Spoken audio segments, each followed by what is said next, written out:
шешендік сөздерін жатқа айту бойынша бас жүлде иеленген Қазыбек би атындағы нөмір 14-ші жалпы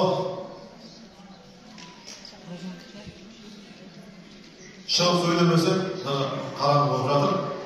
Нөмірі 14-ші мектептің 10-ші сынып оқушылары Баймахан Заңғар және Шарафутдинов Мансұр балаларымызды қарсы алыңыздар.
Ой, қос інім, қос шырағым, аға бұл алдарыңа түскені тұрмы?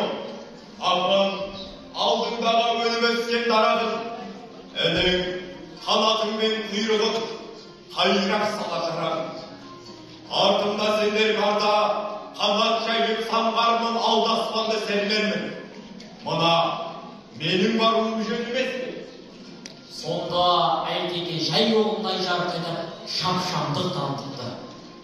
Ой, төгем, аға бордан әні борға темеймін.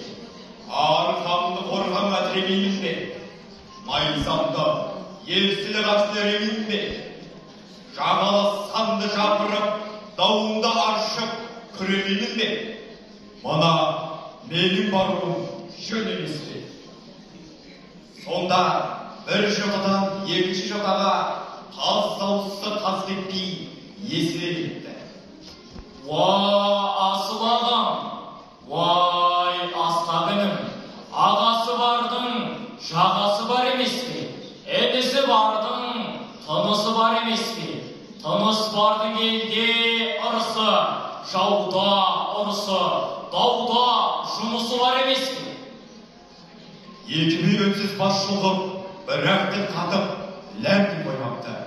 Қаз дауысы Қазыбек би енді Төле биге қарап, былай дегенде: Бүтін билікке төле жеткен, бүкіл хандыққа кесім жеткен, қазақта хандыққа жөнсіз таласқандар болғанымен, билікке жөнсіз таласқандар болған емес. Ендеше әділ би, әділетін өзің айт.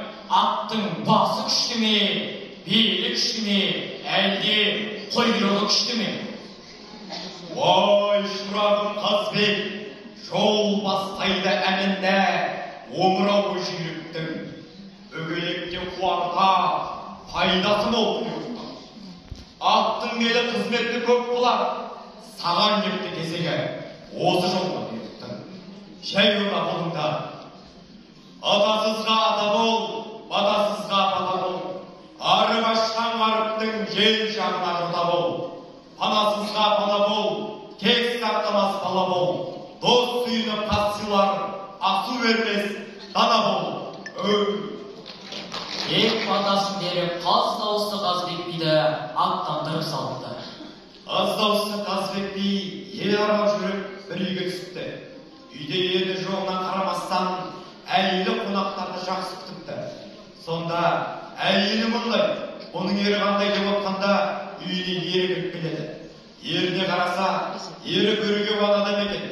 Сонда қаз дауысты Қазыбек би әзілдеп жолдастарына былай деген екен: Жараңдар, бұл сөзімнің мәнісі бар.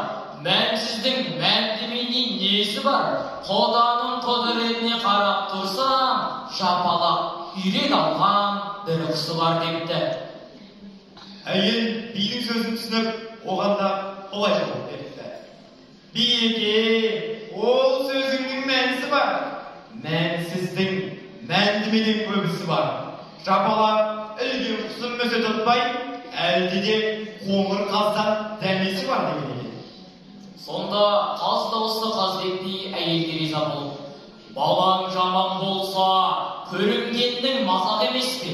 Атың жаман болса, шыбың жанның азап емес пе? Қатын жаман болса, бұл дүниенің тозақ емес пе? Туған балаң жақсы болса, жан мен тәннің шырақ емес пе? Мінген атың жақсы болса, бұл дүниенің пырақ емес пе? Алған жарың жақсы болса, жиғаның мен мейманыңның тұрақ емес пе? Қыз дауысты Қазбек би кім жақын, не қымбат, не қиын деген сұраққа былай жауап береді.